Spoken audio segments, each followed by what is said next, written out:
Jake Martinez wiped the sweat from his forehead as he watched the twin suns of Zirion 7 begin their slow descent toward the horizon.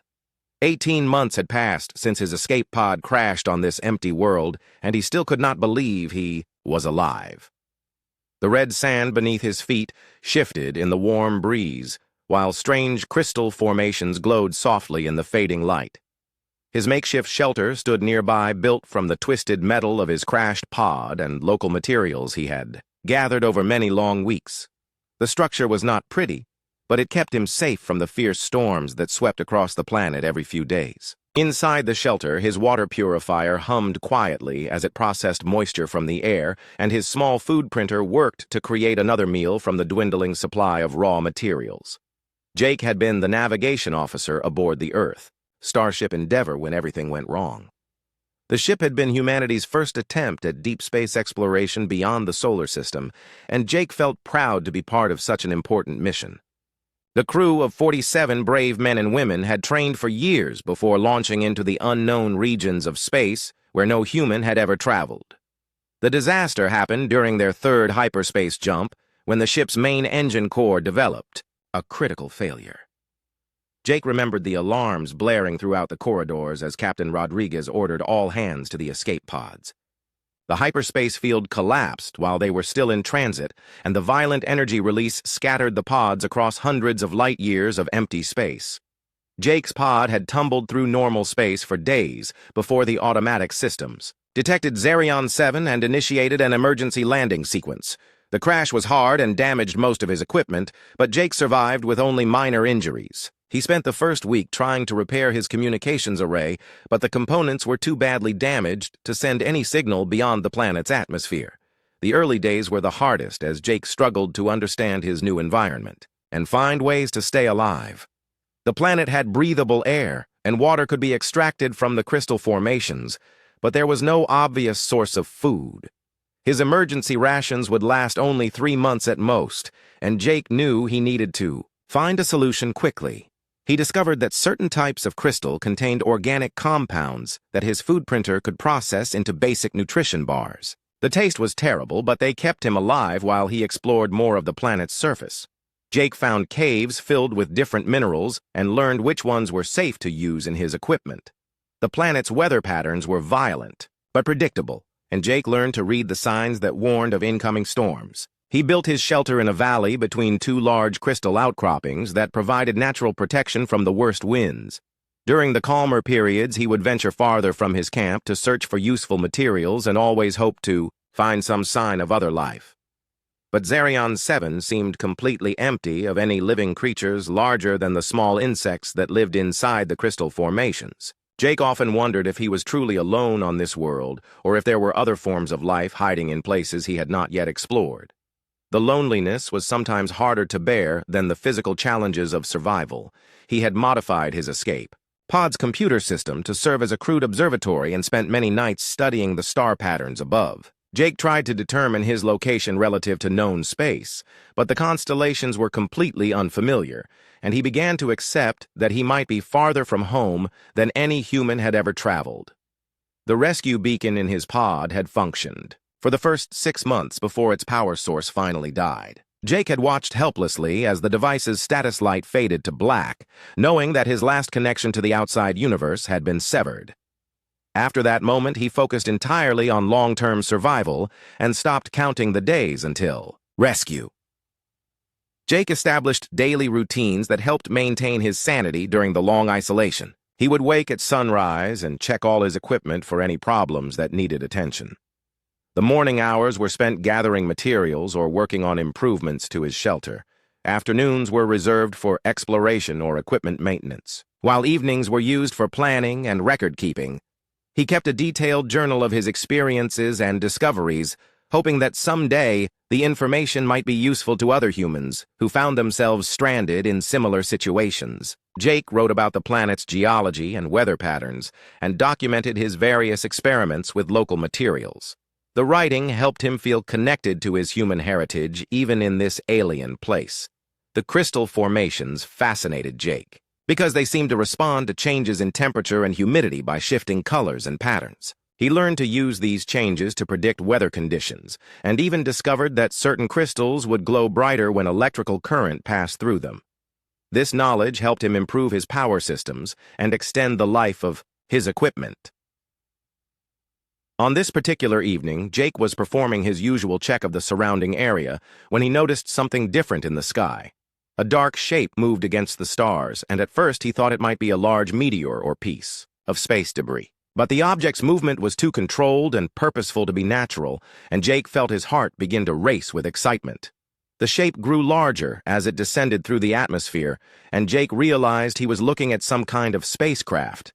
The vessel was unlike anything he had ever seen, with smooth curves that seemed to flow like liquid metal. No visible engines or propulsion systems were apparent, but the craft moved with impossible grace as it approached his location. Jake ran toward his shelter to grab his emergency flare gun and signal mirror, but stopped when he realized the ship was already heading directly toward him. Someone or something had detected his presence and was coming to investigate. After 18 months of complete isolation, Jake was about to make contact with intelligence from beyond Earth. The alien vessel touched down on the red sand about 50 meters from Jake's shelter without making any sound. The surface of the ship seemed to pulse with soft bioluminescent patterns that reminded Jake of deep-sea creatures from Earth's oceans. He stood perfectly still and watched as a section of the hull began to change shape and open like a blooming flower. A figure emerged from the opening, and Jake's breath caught in his throat as he saw his first alien being. The creature stood much taller than any human and had 4 arms that moved with fluid precision. Her skin shimmered with colors that shifted from purple to silver in the evening light, and her large eyes seemed to hold ancient wisdom. "I missed you, human," she said in perfect English, and her voice carried strange harmonics that seemed to resonate in Jake's chest. "Let's go home." Jake stared at the alien figure in complete shock as his mind struggled to process what he was seeing and hearing. The being before him had just spoken perfect English and claimed to have missed him, but Jake was certain he had never seen her or her species before in his life. Her tall form moved with graceful confidence as she approached his position, and Jake noticed that her feet seemed to barely touch the ground. "You can understand me," Jake finally managed to say, and his voice sounded strange after so many months of talking only to himself. The alien being tilted her elongated head slightly, and Jake saw what might have been a smile cross her unusual features. "Yes, human, I have been studying your language for many cycles," she replied, and Jake noticed that her mouth movements did not quite match the words he was hearing. "My name is Zara, and I am queen of the Ethereal Collective. We have been watching your species for a very long time." Jake felt a mixture of relief and confusion wash over him as he tried to understand the situation. After 18 months of complete isolation, the sudden appearance of an intelligent being who could communicate with him felt almost like a dream. But her words about watching humanity raised many questions in his mind, and Jake wondered what this meant for his future. Zara gestured toward her ship with 2 of her 4 arms while keeping the other 2 relaxed at her sides. The vessel's bioluminescent patterns pulsed more brightly as if responding to her presence, and Jake realized that the craft might be alive in some way he could not understand. The technology was so advanced that it seemed like magic compared to human engineering. "Your escape. Pod's distress signal reached us many of your months ago," Zara explained as she moved closer to Jake's makeshift shelter. "I convinced my people to investigate because I was curious about your species and their ability to adapt to difficult situations." Jake followed her gaze as she examined his shelter and the various modifications he had made to survive on this hostile world. Her large, multifaceted eyes seemed to take in every detail, and Jake felt as if she was studying him like a scientist might observe an interesting specimen. The thought made him slightly uncomfortable, but he pushed the feeling aside. "My people have evolved beyond the need for crude survival techniques," Zara continued, and her voice carried a note of something that might have been admiration. "But watching you work to stay alive on this world has been most educational. Humans possess a quality that my species lost long ago." Jake felt curious about what she meant, but before he could ask, Zara gestured for him to follow her toward the ship. "Come, human Jake Martinez. It is time for us to depart this place and begin the journey to your true home." The fact that she knew his name surprised Jake, but he supposed that she might have accessed his pod's computer systems somehow. As they approached the alien vessel, Jake could see that its surface was covered in patterns that looked almost like veins or circulatory systems. The hull seemed to breathe slowly, and Jake wondered if the entire ship was actually a living creature.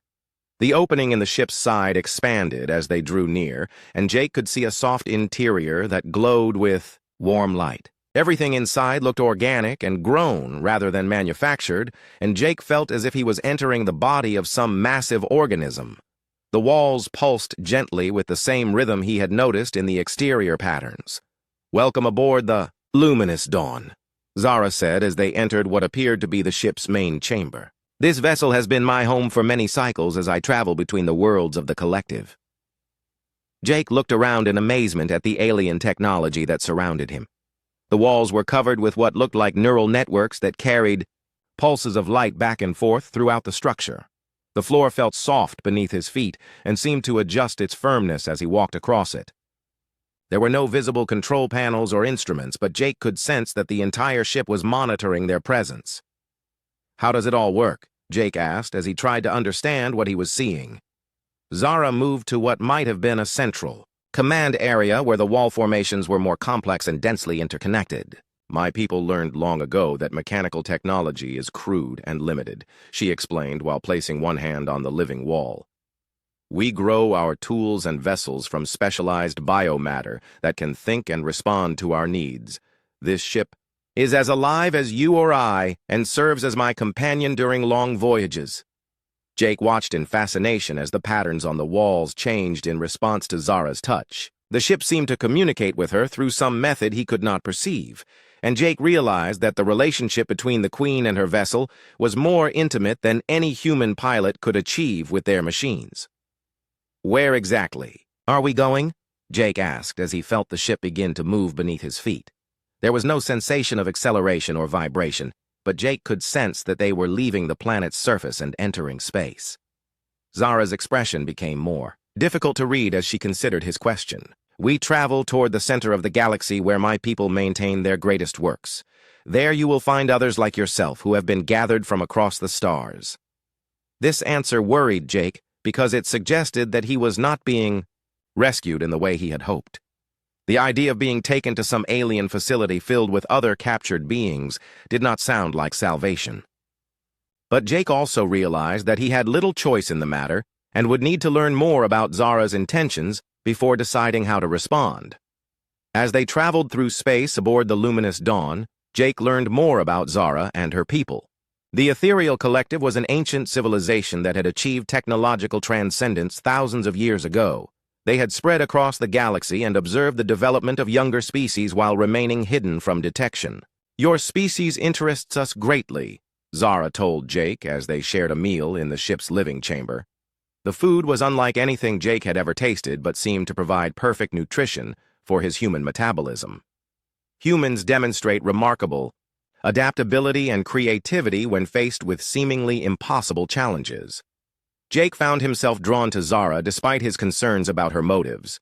She seemed genuinely curious about human behavior and asked many questions about his experiences on Zirion 7. Her interest appeared to be more than scientific, and Jake began to sense that she felt some kind of personal connection to him. During their conversations, Jake learned that Zara had ruled her section of the collective for over 3 centuries, but had never encountered anything quite like human resilience.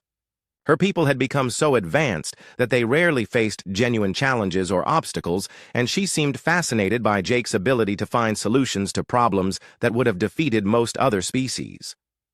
"Tell me about your world," Zara asked. During one of their talks, and Jake found himself describing Earth's diverse environments and the way humans had adapted to live in almost every possible habitat. She listened with intense interest as he explained human history and culture and seemed particularly intrigued by concepts like individual achievement and personal freedom. But as their journey continued, Jake began to notice troubling details in Zara's stories about the collective. She spoke of other species that had been elevated by her people and brought to special facilities for enhancement and integration. Jake started to suspect that his rescue might actually be something closer to abduction. and that Zara's interest in human adaptability might have darker purposes than simple scientific curiosity. 3 weeks had passed since Jake boarded the Luminous Dawn, and he was beginning to understand that his situation was far more complex than a simple rescue mission. Zara had been kind to him and seemed genuinely interested in learning about human nature. But Jake noticed that she avoided direct answers whenever he asked about their destination or what would happen when they arrived. Jake had spent much of his time exploring the ship and trying to understand how its living systems functioned. The vessel responded to his presence in subtle ways, and he began to feel as if it was studying him just as carefully as Zara was. The walls would shift color when he approached different sections, and the floor would adjust its texture based on his walking pattern. During one of his explorations, Jake discovered what appeared to be the ship's navigation center. The chamber was filled with complex organic formations that pulsed with information flows he could not interpret. But when Jake placed his hand on one of the central nodes, he was surprised to see a 3-dimensional map of their current location appear in the air before him. The map showed their position relative to several star systems, but Jake realized with growing alarm that they were not traveling toward any region of space that appeared on human star charts. Their course was taking them toward the galactic center, where the density of stars and radiation would make normal life impossible. Jake began to suspect that Zara's definition of home was very different from his own. That evening, Jake confronted Zara about their destination and demanded to know the truth about where they were going. The Queen's expression became more serious as she realized that Jake had discovered their true course, and she could no longer avoid explaining the situation. "You are correct that we are not traveling to your Earth," Zara admitted as they stood in the ship's main chamber. "We journey toward a place that exists between the normal dimensions of space where my people conduct their most important work." Jake felt his heart sink as he realized that his worst suspicions were being confirmed. "What kind of work?" he asked, and tried to keep his voice steady despite the fear that was growing inside him. Zara moved to the chamber's central area and gestured for the ship to display images of their destination. The holographic projections showed a massive structure that seemed to exist partly in normal space and partly in some other realm that Jake could not understand. The facility was enormous and appeared to be constructed from the same living materials as Zara's ship. "The nexus of souls is where the collective conducts research into the essential nature of consciousness and adaptation," Zara explained as Jake stared at the impossible architecture before him. "We have been gathering representatives from the most remarkable species across the galaxy to participate in our grand experiment."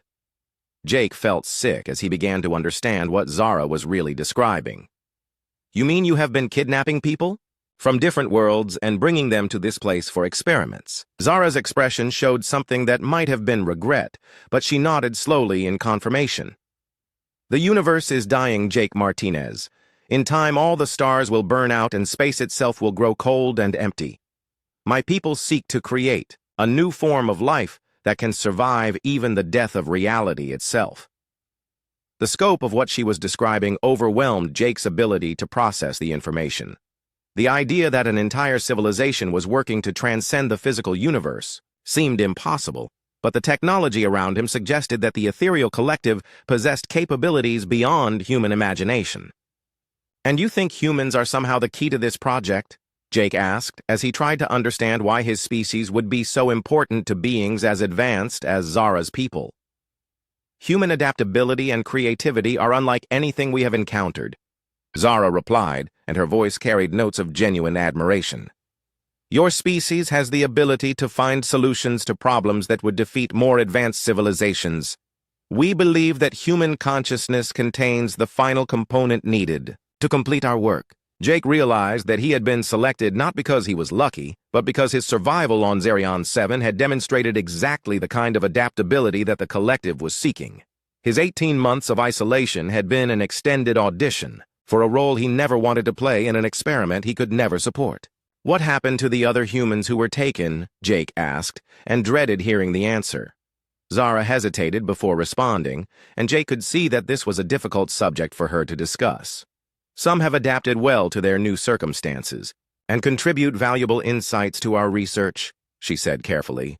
"Others have proven less suitable for the integration process and have been preserved for future study." The clinical way she described the fate of his fellow humans made Jake feel angry and desperate. He began to understand that the beings who had been brought to the Nexus were not treated as individuals with rights and feelings, but as specimens to be studied and modified according to the collective's needs. Over the following days, Jake learned more about the other captives aboard the Luminous Dawn. The ship's living systems had created specialized chambers for each individual, and Jake discovered that he was not the only human being held on the vessel. Commander Lisa Park had been taken from a destroyed Earth colony ship, while engineer Ryan Cooper had been captured from a mining station that the collective had sabotaged. Dr. Amy Foster was a xenobiologist whose entire research team had been eliminated when she was selected for transport to the Nexus. Each of the humans had demonstrated exceptional abilities in their respective fields, and all of them had survived situations that would have killed most other people. When Jake managed to make contact with his fellow captives, he found that they shared his growing alarm about their situation. Lisa Park had military training and immediately began discussing the possibility of taking control of the ship. Ryan Cooper's engineering background made him valuable for understanding how the vessel's systems might be disrupted or disabled. Amy Foster's knowledge of alien biology helped them understand more about how the collective's technology functioned and what methods might be effective against their captors. Together, the four humans began to develop plans for escape or resistance, even though they had no idea how they could overcome beings as advanced as their captors. Jake found himself in an increasingly difficult position because of his relationship with Zara. The Queen seemed to genuinely care about him and had shown him kindness during their journey, but she was still responsible for his capture and the planned destruction of his individual identity. Jake struggled with feelings of attraction and betrayal as he tried to determine whether Zara could be trusted or convinced to help them. During their conversations, Jake began to notice that Zara's behavior was changing in subtle ways. She seemed less certain about the collective's mission and more interested in Jake's perspectives on individual freedom and self-determination. Her questions became more personal, and Jake sensed that observing human behavior was affecting her own consciousness in unexpected ways. "Your species puzzles me," Zara admitted during one of their talks. "You suffer and struggle and face constant challenges, but you still find meaning and joy in your existence. My people achieved perfection long ago, but we may have lost something important in the process." Jake realized that Zara was beginning to question fundamental assumptions about her civilization and her own identity. The rigid structure of the collective had never allowed for individual doubt or personal growth, but exposure to human nature was creating changes in her thinking that surprised even her. As they approached the Nexus of Souls, Jake knew that time was running out for any chance of escape or resistance. The facility ahead of them represented everything he found terrifying about the collective's goals, and Jake understood that once they arrived, his identity as an individual human being might be lost forever. But Jake also began to see that Zara's changing attitude might represent their best hope for survival. If he could convince her that the collective's experiment was wrong and that consciousness was more valuable when it remained free and individual, then she might be willing to help them escape. The challenge would be making her understand that true transcendence came not from controlling and manipulating life, but from allowing it to grow and change according to its own nature. Jake knew that he was asking Zara to betray everything she had believed for centuries, but he also sensed that she was already moving toward that choice on her own. The Nexus of Souls appeared before them like a nightmare made real as the luminous dawn approached the massive facility that existed between dimensions. Jake stared through the ship's organic viewing ports at the impossible structure that seemed to twist and bend through spaces his mind could not properly perceive. Parts of the station existed in normal reality, while other sections faded into realms that hurt to look at directly. Jake had spent the previous day working with his fellow human captives to finalize their desperate plan for resistance. Commander Lisa Park had identified weak points in the ship's biosystems where targeted damage might disable key functions. Engineer Ryan Cooper had figured out how to overload the vessel's power distribution networks using materials they could salvage from their quarters. Dr. Amy Foster had discovered that the ship's living walls were vulnerable to certain chemical compounds that could be extracted from their food supplies. The plan was risky and would likely result in their deaths, But all four humans agreed that dying free was better than living as experimental subjects in the collective's research facility. Jake's role in the plan was the most difficult, because he needed to convince Zara to help them, or at least prevent her from stopping their sabotage efforts. Over the past few days, he had noticed increasing signs that the Queen was struggling with doubts about her people's mission, and Jake hoped that he could push her toward open rebellion against the collective. As they drew closer to the Nexus, Jake could see other ships arriving from different parts of the galaxy. Each vessel carried its own cargo of captured beings who had been selected for their exceptional abilities and survival instincts. The sight filled Jake with rage as he realized the enormous scope of the collective's crimes against the free peoples of the universe. "The processing will begin shortly after our arrival," Zara told Jake as they stood together in the ship's main chamber. Her voice carried none of its usual confidence, and Jake could see that she was troubled by something she was not sharing with him. "What exactly happens during the processing?" Jake asked, even though he suspected he did not want to know the answer. Zara hesitated for a long moment before responding, and Jake noticed that her skin patterns had shifted to darker colors. "The consciousness of each subject is extracted and analyzed to identify the most valuable adaptive traits," she explained, slowly. "These traits are then integrated into a master consciousness that will have the combined abilities of all incorporated species." Jake felt his blood turn cold as he understood what she was describing. "You mean you kill everyone and steal parts of their minds to create some kind of artificial being?" Zara's four arms moved restlessly as she struggled with her response. "Death is not the correct term. The individual consciousness is preserved within the greater whole and continues to exist as part of something larger and more capable of survival." "That's not existence," Jake said angrily. "That's the destruction of everything that makes us who we are. You are talking about murder on a scale that involves entire species."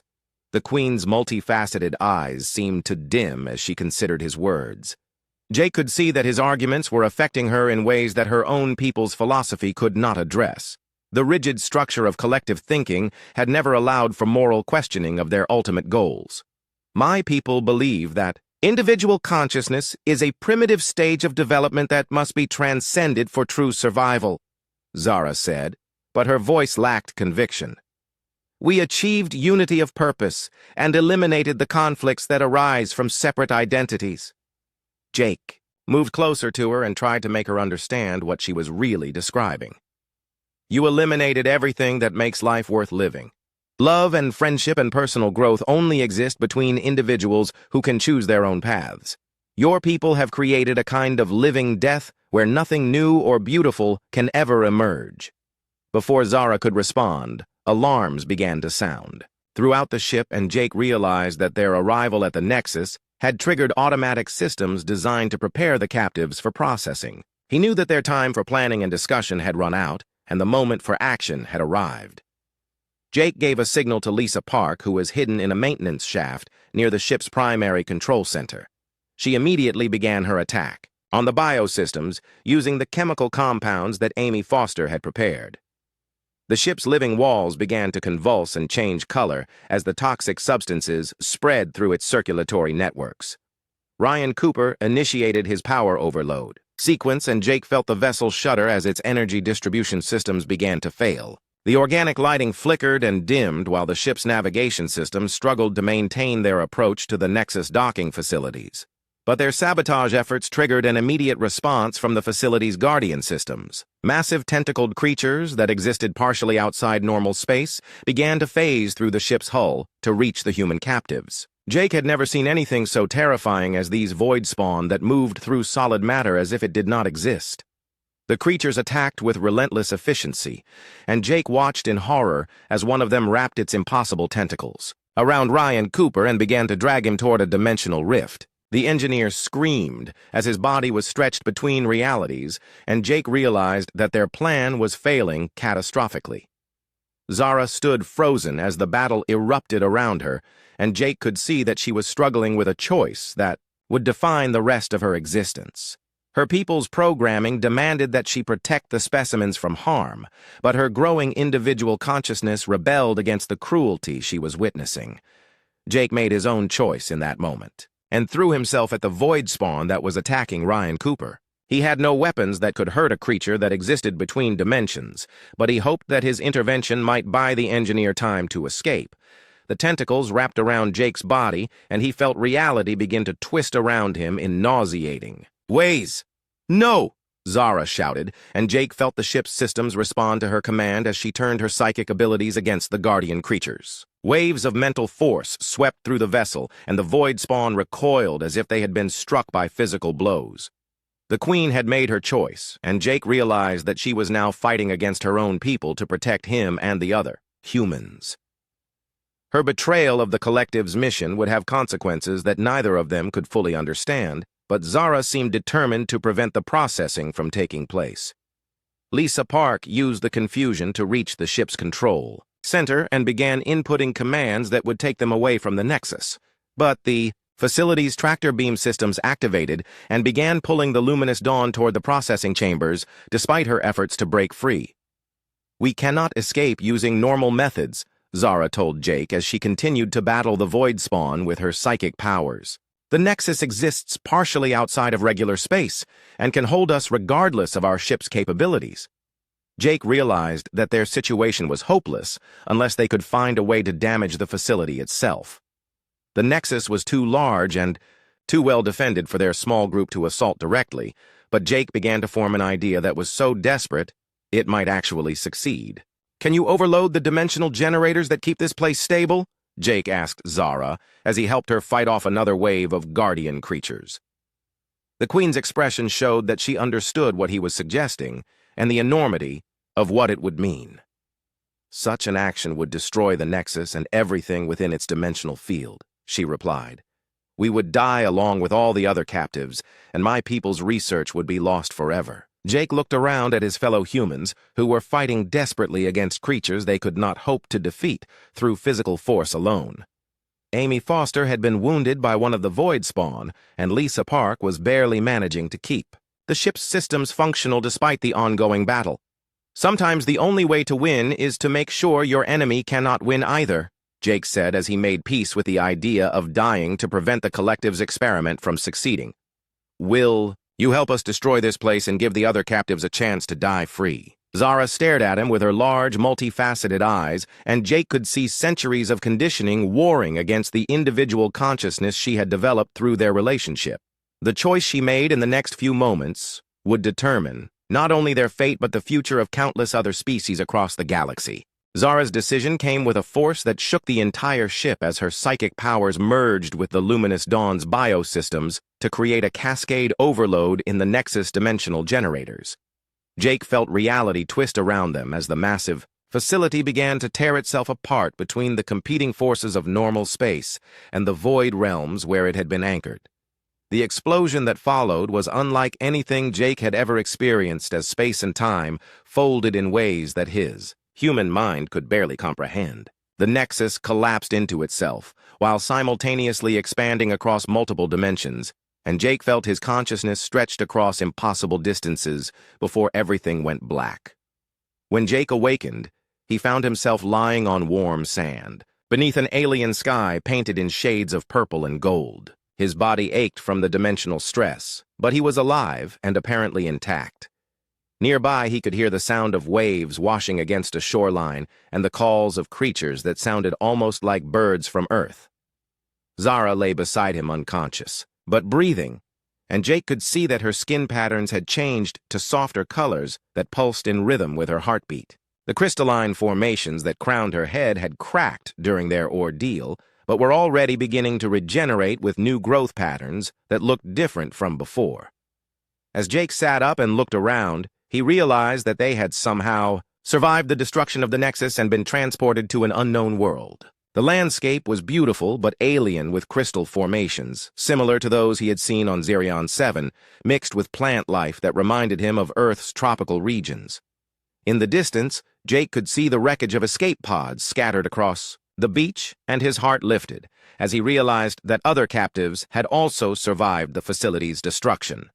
He helped Zara to her feet, and together they began walking toward the crash sites to search for other survivors. Commander Lisa Park,